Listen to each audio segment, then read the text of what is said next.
Hello बच्चों, कैसे हो? बढ़िया। आप बढ़िया तो मैं भी बढ़िया।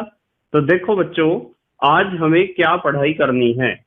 आज है हमारे पास क्लास 11th का यूनिट नंबर 4 का वीडियो नंबर 10। तो बेटे ये फोर्थ यूनिट का 10वां वीडियो है।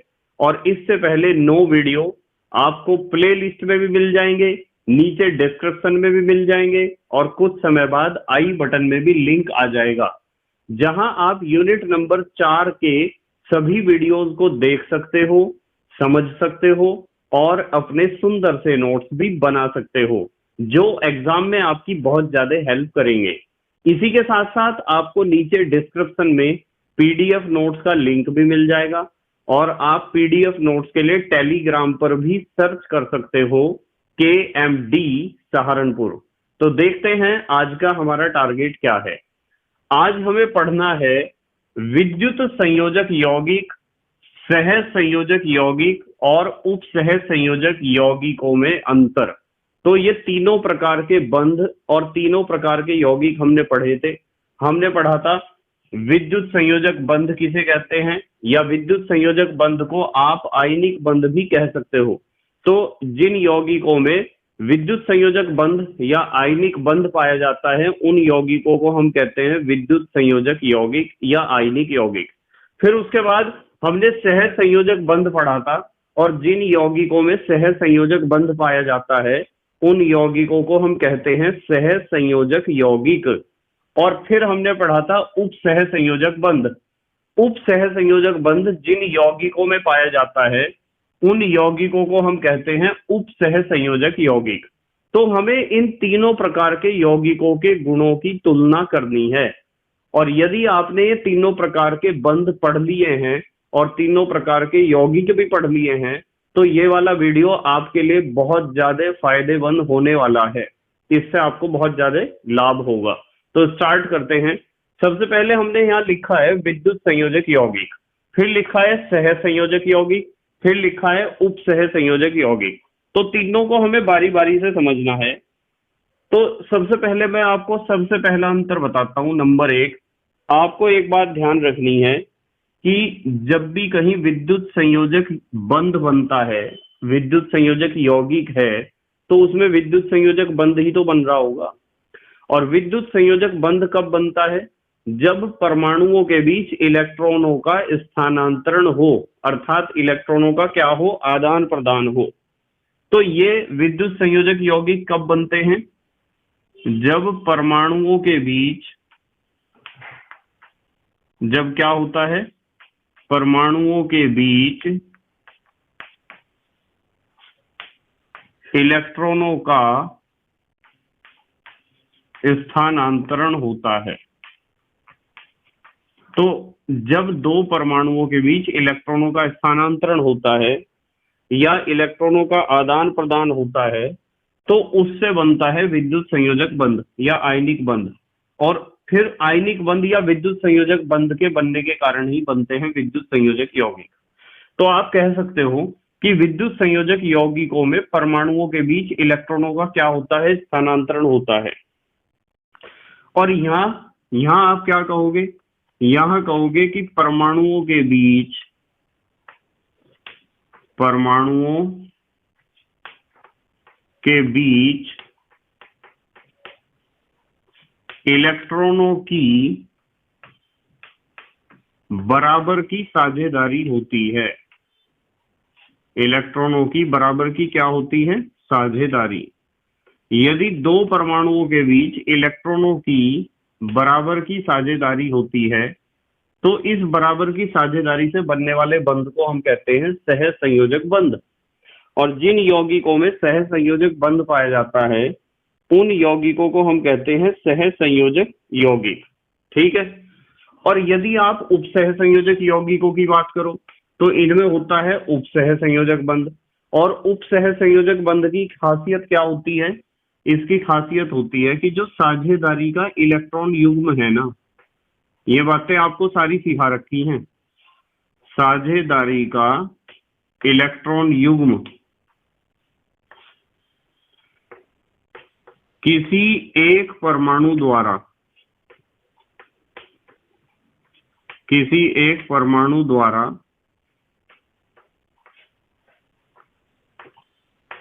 दिया जाता है। साझेदारी का इलेक्ट्रॉन युग्म किसी एक परमाणु द्वारा दिया जाता है। तो सबसे पहले तो ये अंतर आपको पता होना चाहिए कि विद्युत संयोजक यौगिकों में क्या होता है, परमाणुओं के बीच इलेक्ट्रॉनों का स्थानांतरण होता है। सह संयोजक यौगिकों में क्या होता है, परमाणुओं के बीच इलेक्ट्रॉनों की बराबर की साझेदारी होती है। और उप सह संयोजक यौगिकों में क्या होता है, साझेदारी का इलेक्ट्रॉन युग्म किसी एक परमाणु द्वारा दिया जाता है, किसी एक परमाणु द्वारा, जिसे आप कहते हो दाता परमाणु। ठीक है, अब बात करते हैं नंबर 2 की, दूसरा अंतर। दूसरे नंबर पे आपको ध्यान रखना है कि जो विद्युत संयोजक यौगिक हैं उसमें क्या होते हैं, आयन होते हैं, इसलिए उन्हें आयनिक यौगिक भी आप कह सकते हो।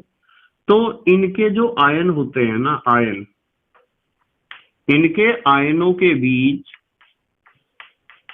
प्रबल विद्युत आकर्षण बल कार्य करता है। प्रबल विद्युत आकर्षण बल, आकर्षण कह दो या आकर्षण बल कह दो, एक ही बात है। ठीक है, तो यहां हमने लिखा है कि विद्युत संयोजक यौगिकों में जो आयन होते हैं उनके बीच प्रबल विद्युत आकर्षण बल कार्य करता है। ठीक है, और यहां देखो जरा, यहां हम बात करेंगे नंबर 2 में, इनके सह संयोजक यौगिकों के होते हैं अणु। तो इनके अणुओं के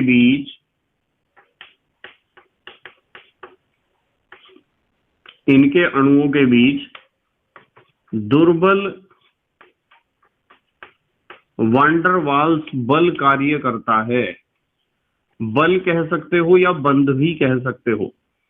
तो जो हमारे सह संयोजक यौगिक होते हैं उनके अणुओं के बीच लगता है दुर्बल वान डर वाल्स बल। ठीक है, अब यदि आप उपसह संयोजक यौगिकों की बात करते हो और यहां देखते हो नंबर 2, तो इनके अणुओं के बीच भी आकर्षण बल लगता है, जो वंडरवाल बल जैसा ही होता है, या फिर आप उसे वंडरवाल बल कह सकते हो। पर उसकी खासियत ये होती है, मैं लिखते हुए ही समझाता हूं, अणुओं के बीच आकर्षण, इनके अणुओं के बीच जो आकर्षण लगता है वो आयनों, जो आपका आयनों के बीच लगने वाला आकर्षण बल है, यानी आयनिक यौगिकों के बीच, उसके अणुओं के बीच, उसके आयनों के बीच जो आकर्षण बल लगता है उससे तो होता है कम। और सह संयोजक यौगिकों के अणुओं के बीच जो वंडरवाल फोर्स लगता है उससे होता है ज्यादा। तो हम यहां लिखते हैं कि अणुओं के बीच आकर्षण इन दोनों के बीच में होता है। मतलब इस बात को आपको समझना पड़ेगा कि क्या लिखा है बताओ। मतलब यहां आयनों के बीच विद्युत आकर्षण बल लगता है जो प्रबल है। कैसा है? प्रबल। तो आयनों के बीच प्रबल विद्युत आकर्षण बल कार्य करता है। यहां एक शब्द और जोड़ देता हूं मैं, प्रबल। आयनों के बीच कैसा विद्युत आकर्षण बल? प्रबल। आयनों के बीच प्रबल यानी बहुत मजबूत, स्ट्रॉन्ग विद्युत आकर्षण बल। आयनों के बीच प्रबल विद्युत आकर्षण बल। जो आपके विद्युत संयोजक यौगिक या आयनिक यौगिक हैं उनके आयनों के बीच प्रबल विद्युत आकर्षण बल कार्य करता है, और सह संयोजक यौगिकों के अणुओं के बीच कमजोर वांडरवाल बल कार्य करता है। जबकि उप सह संयोजक यौगिकों के अणुओं के बीच जो आकर्षण लगता है वो इन दोनों के बीच में होता है, यानी इससे तो कम होगा और इससे होगा ज्यादा। ध्यान रखोगे ना, इससे कम होगा और इससे ज्यादा होगा। अब बात करते हैं नंबर 3 की, तीसरा अंतर। बिल्कुल ध्यान से समझते रहेंगे। ये जो विद्युत संयोजक यौगिक या आयनिक यौगिक होते हैं ना, ये ध्रुवीय विलायकों में घुलनशील होते हैं। ध्रुवीय विलायकों में क्या होते हैं? घुलनशील। आप घुलनशील कह सकते हो या विलेय भी कह सकते हो। ठीक है, होते हैं ऐसे लिख दो, या पूरा सेंटेंस लिखने की आवश्यकता तो है नहीं।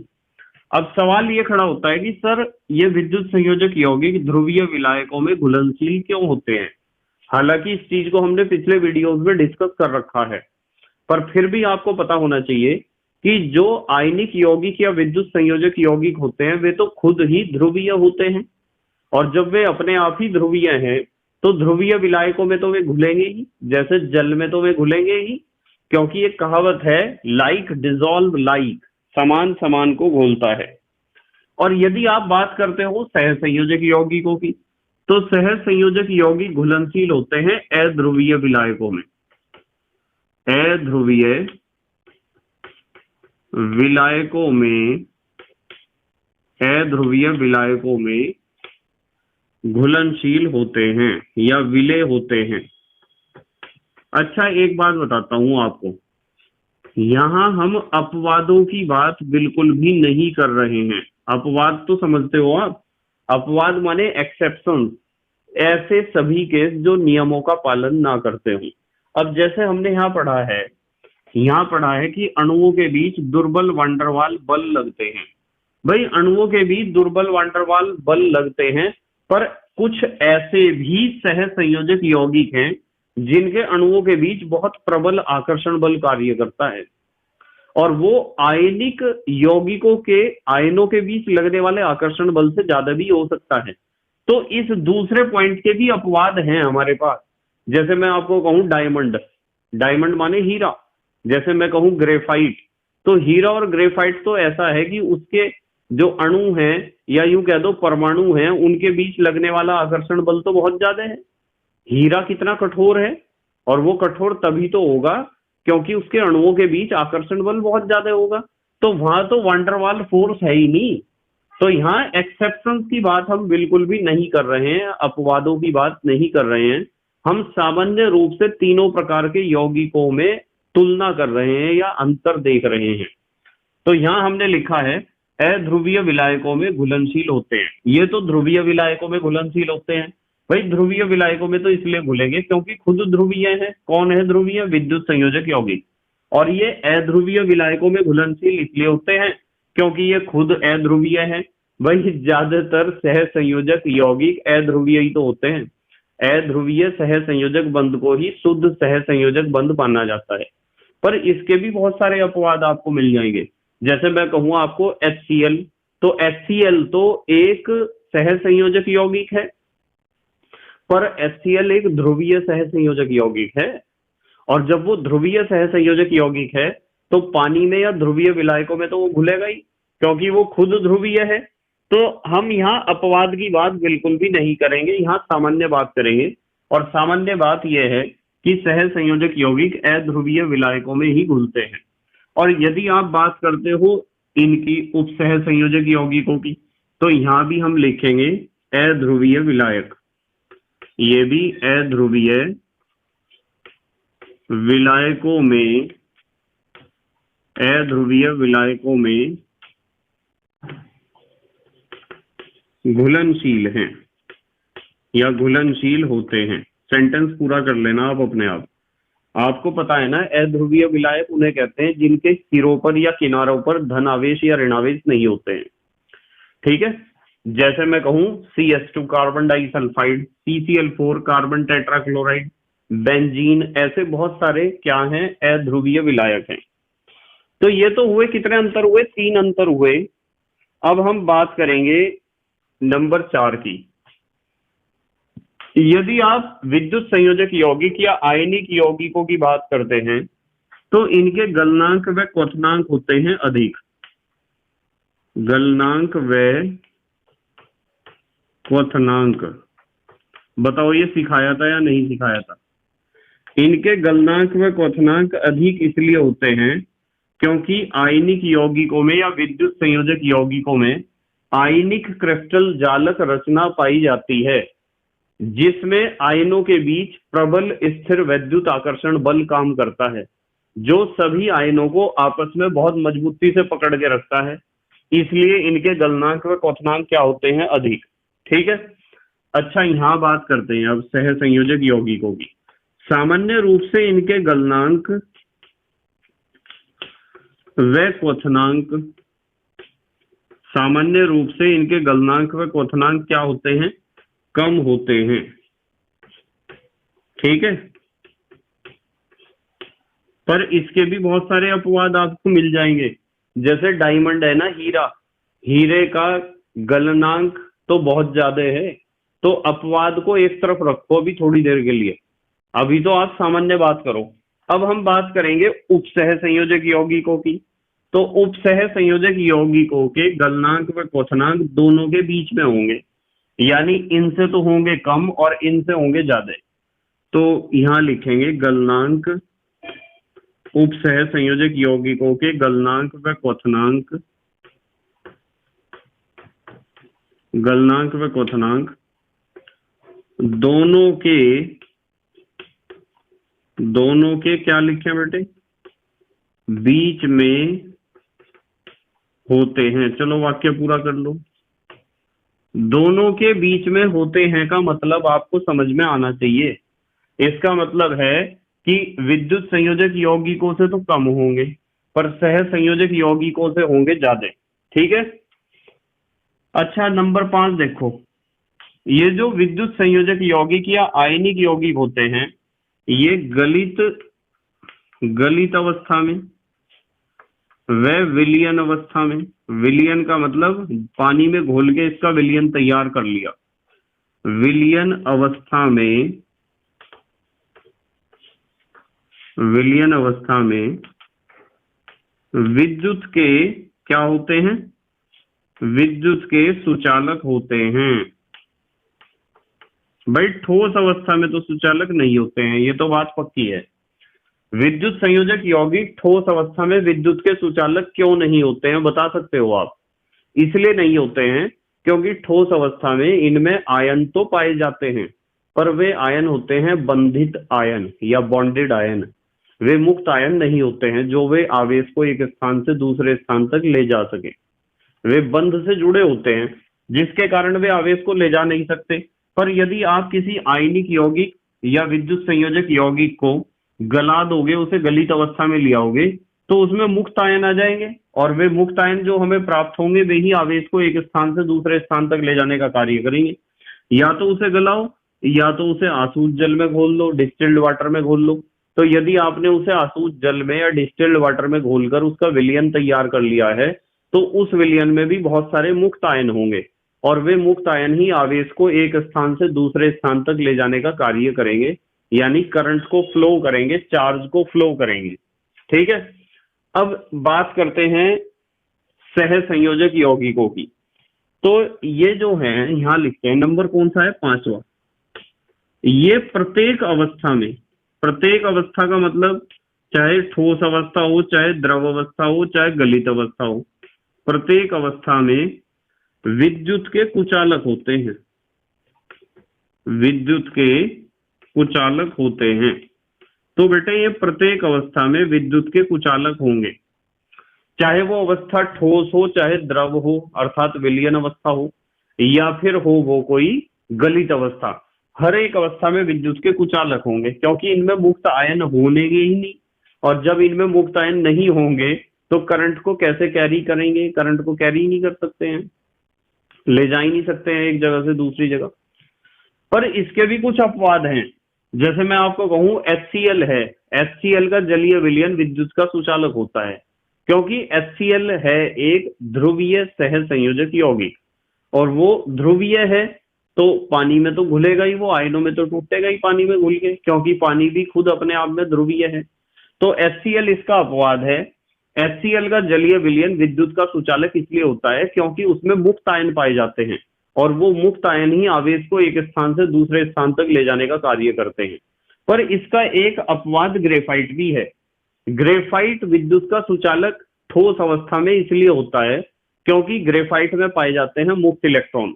ग्रेफाइट क्या है? कार्बन परमाणुओं से ही तो बना होता है ग्रेफाइट। तो ग्रेफाइट की एक खासियत ये होती है कि उसमें जो कार्बन परमाणु की बाहरी कक्षा में जो 4 इलेक्ट्रॉन हैं, उन 4 इलेक्ट्रॉनों में से केवल 3 इलेक्ट्रॉन ही बॉन्ड बनाने की प्रोसेस में पार्टिसिपेट करते हैं, जबकि वो जो चौथा इलेक्ट्रॉन है वो फ्री स्टेट में रहता है, उस चौथे इलेक्ट्रॉन को मुक्त अवस्था में रहने के कारण हम कह सकते हैं मुक्त इलेक्ट्रॉन या फिर फ्री इलेक्ट्रॉन। और वो जो मुक्त इलेक्ट्रॉन या फ्री इलेक्ट्रॉन है वो ही आवेश को एक स्थान से दूसरे स्थान तक ले जाने का कार्य करता है, इसलिए ग्रेफाइट विद्युत का सुचालक होता है। मतलब एग्जाम में इस तरह के टेक्निकल क्वेश्चन पूछे जाने के चांस बहुत ज्यादा होते हैं। किस तरह के टेक्निकल क्वेश्चन? जैसे पेपर सेटर पूछ सकता है कि सह संयोजक यौगिक प्रत्येक अवस्था में विद्युत के सुचालक होते हैं, परंतु फिर भी HCl का जलीय विलयन विद्युत का सुचालक है, क्यों है? परंतु फिर भी ग्रेफाइट ठोस अवस्था में विद्युत का सुचालक है, क्यों है? तो आप बताओगे कि HCl का जलीय विलयन विद्युत का सुचालक इसलिए है क्योंकि उसमें मुक्त आयन पाए जाते हैं, वो आयनों में टूट जाता है पानी में घुलकर। और जबकि ग्रेफाइट में क्या पाए जाते हैं? मुक्त इलेक्ट्रॉन। क्यों पाए जाते हैं मैंने आपको बता दिया। अब यदि आप इनकी बात करते हो ना उपसह संयोजक यौगिकों की, तो उपसह संयोजक यौगिकों में यदि आप सुचालकता कुचालकता या सु और चू हटा दो, ठीक है, सुचालकता और कुचालकता तो हटा दो, सु और कु हटा दो, चालकता की बात कर लो, तो इनकी जो चालकता होगी ना, इनकी जो चालकता होगी, ठीक है, इनकी लिखता हूं, इनकी यहां लिखते हैं, इनकी चालकता, इनकी चालकता दोनों के बीच में होती है। दोनों के बीच में होती है का मतलब समझते हो ना आप? इसका मतलब है कि जो आपके विद्युत संयोजक यौगिक हैं इनसे तो कम होगी चालकता, और जो सह संयोजक यौगिक हैं इनसे ज्यादा होगी चालकता। करंट कैरिंग कैपेसिटी इसके और इसके बीच में होती है उपसह संयोजक यौगिकों की।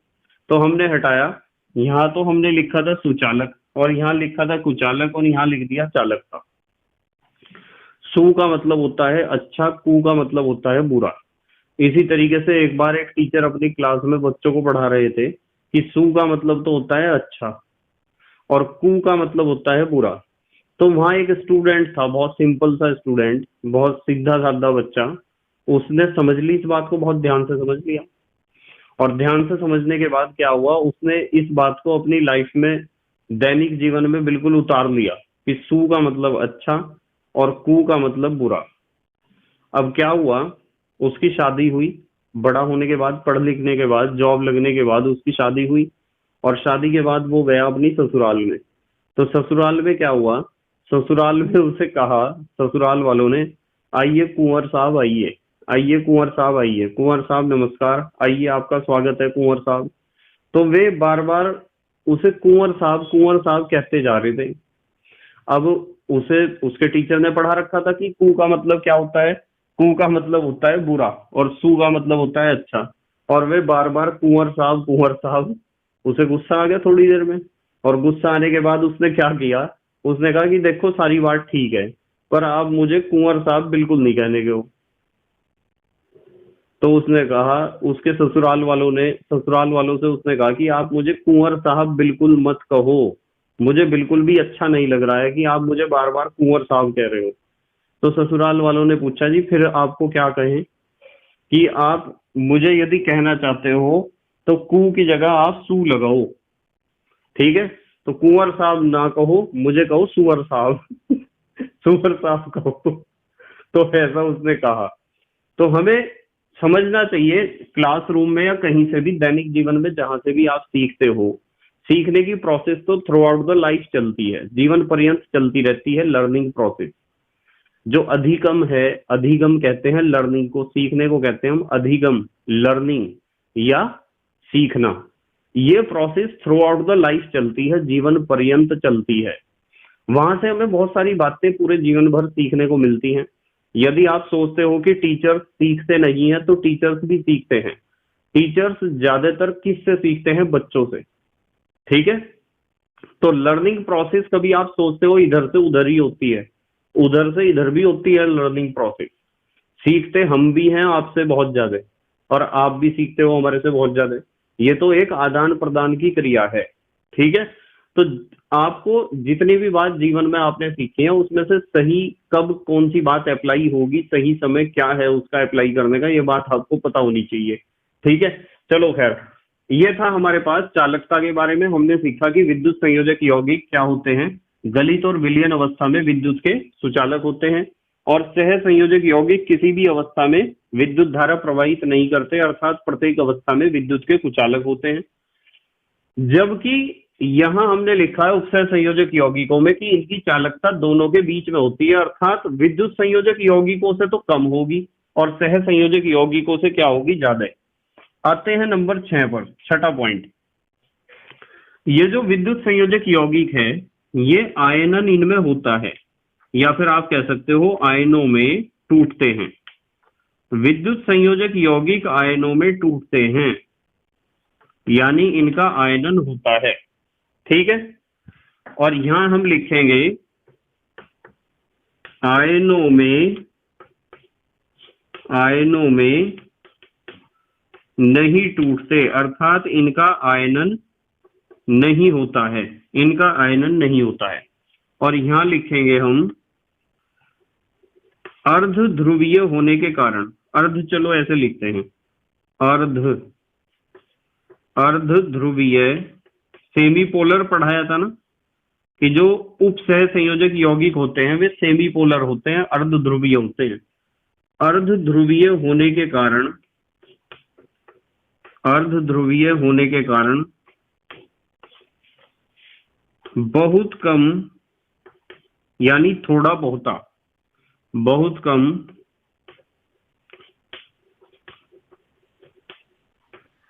आयनों में टूटते हैं, बहुत कम आयनों में टूटते हैं, यानी इनका आयनन प्रोसेस या आयनाइजेशन प्रोसेस होता है पर बहुत कम होता है। ये तो आयनों में टूटेंगे पक्की बात है, और ये आयनों में नहीं टूटेंगे पक्की बात है।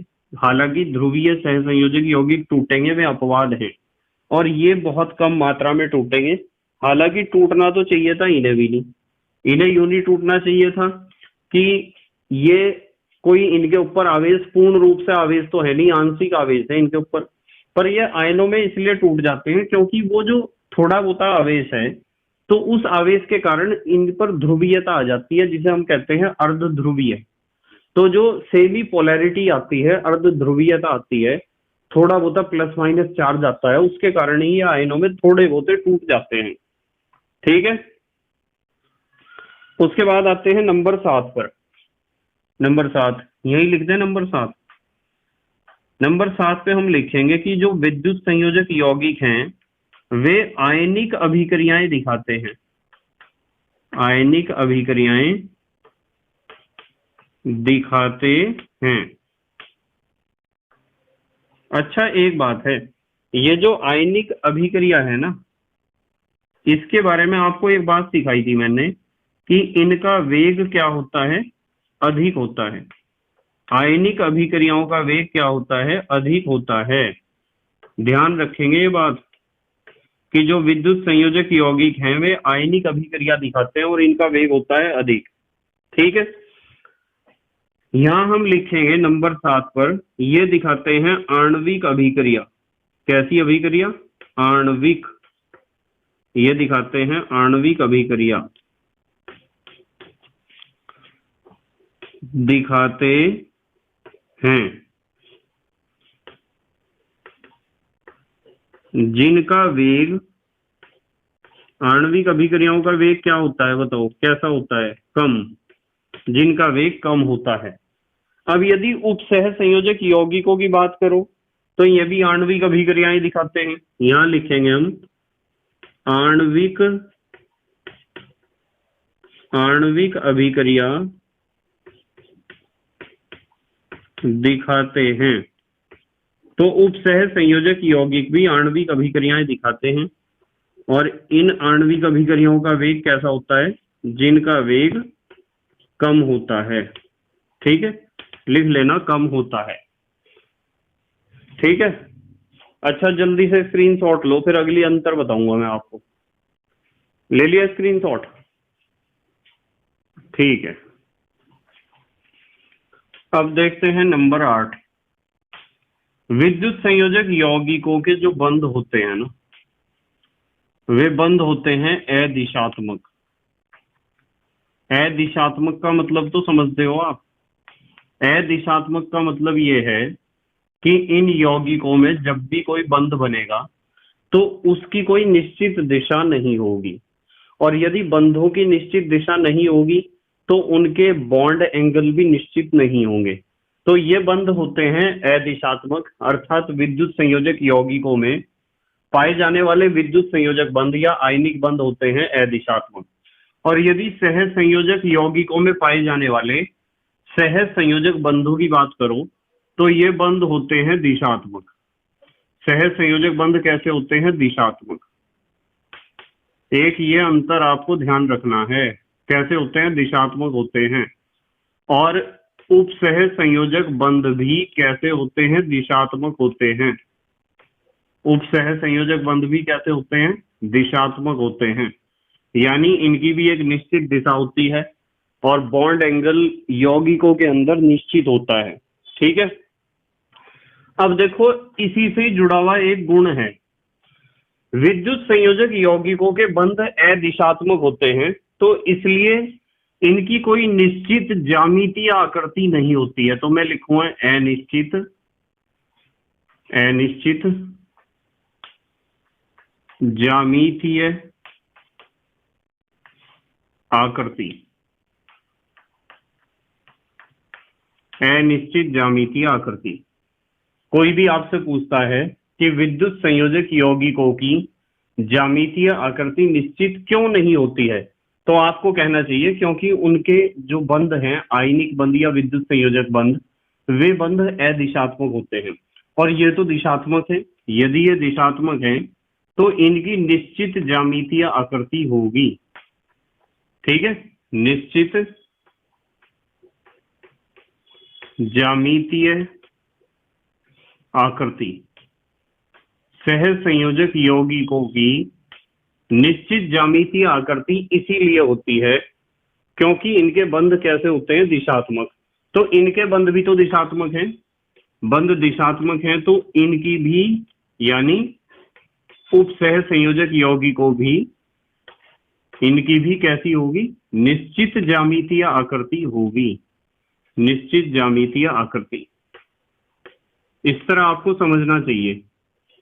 ठीक है, पर आप बंध की दिशात्मकता या अदिशात्मकता से एक बात का और पता लगा सकते हो।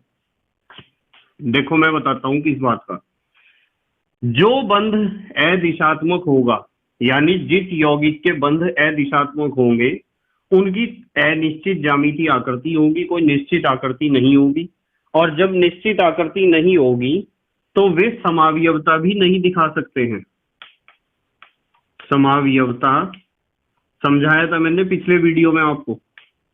समावयवता नहीं दिखाते हैं या समावयवता नहीं दिखाते। क्यों नहीं दिखाते समावयवता? इसलिए नहीं दिखाते क्योंकि इनकी ज्यामितीय आकृति अनिश्चित है। और ज्यामितीय आकृति अनिश्चित क्यों है? क्योंकि इनका बंध अदिशात्मक है, बंधों की दिशा फिक्स ही नहीं है, और बंधों के बीच के कोण जिन्हें आप बंध कोण या बॉन्ड एंगल कहते हो वो भी फिक्स नहीं है। तो जब बंधों की दिशा और बॉन्ड एंगल फिक्स नहीं है तो ज्यामितीय आकृति निश्चित कैसे होगी? और जब ज्यामितीय आकृति निश्चित नहीं है तो समावयवता कैसे दिखाएंगे? यहाँ की बात करो तो निश्चित ज्यामितीय आकृति है तो समावयवता दिखाएंगे। तो यहाँ आप लिख सकते हो समावयवता दिखाते हैं।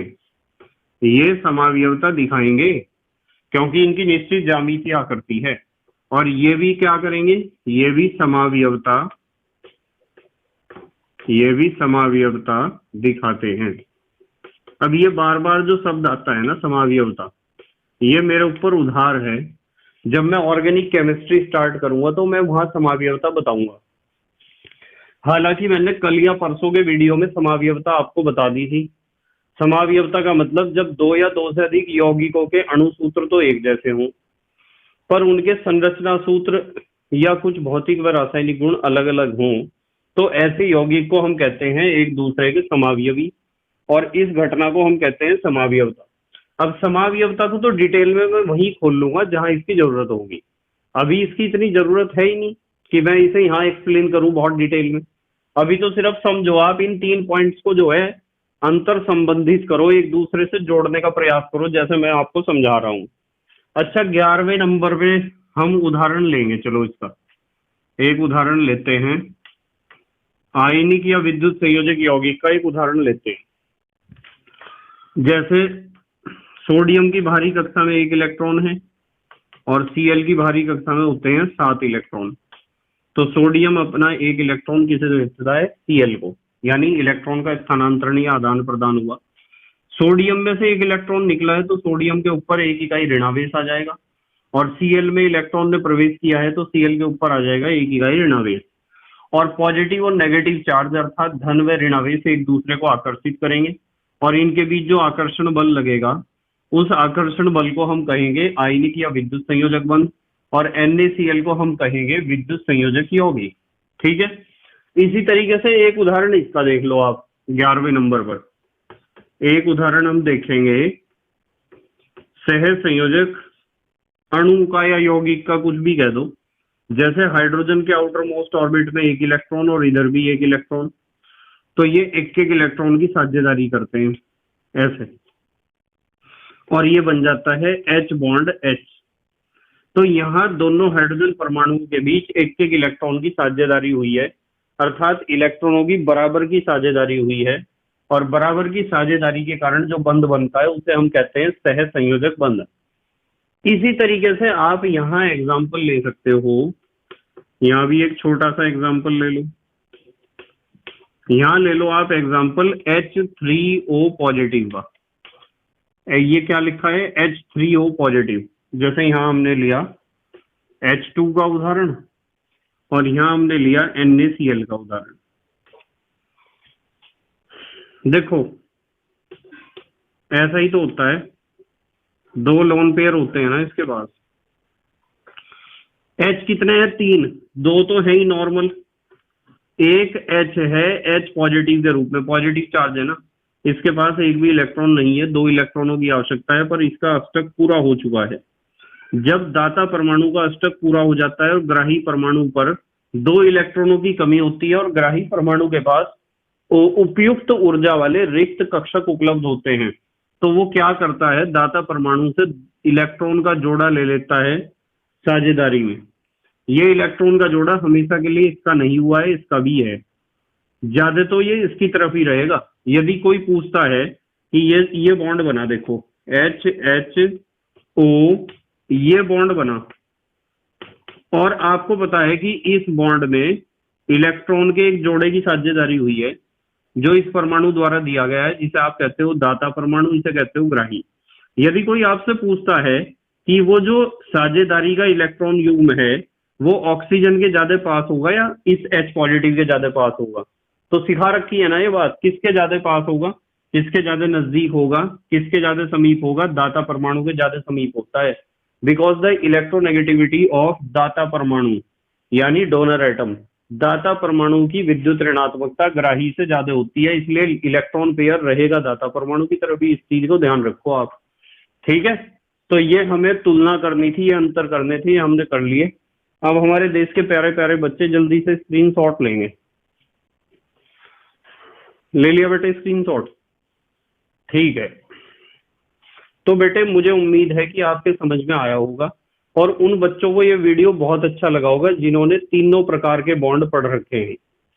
हमने क्या पढ़ा है? विद्युत संयोजक यौगिक, सह संयोजक यौगिक और उपसह संयोजक यौगिकों में अंतर। और ये वीडियो बहुत इंपॉर्टेंट है, इसे आपको पक्का करके जाना है, ध्यान रखना। नोट्स जो हैंड रिटन होते हैं ना, हाथ से लिखे गए नोट्स सबसे अच्छे होते हैं, इस चीज को भी ध्यान रखो।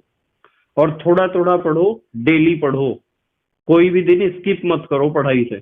यदि आप एक दिन बहुत सारा पढ़ोगे ना और फिर 3-4 दिन बिल्कुल भी नहीं पढ़ोगे तो बहुत नुकसान में रह जाओगे। सबसे अच्छा तरीका है डेली पढ़ो, थोड़ा थोड़ा पढ़ो पर डेली पढ़ो, ठीक है। बस मेहनत और ईमानदारी से पढ़ाई करते रहो। तो thank you very much for watching this video. Okay, bye.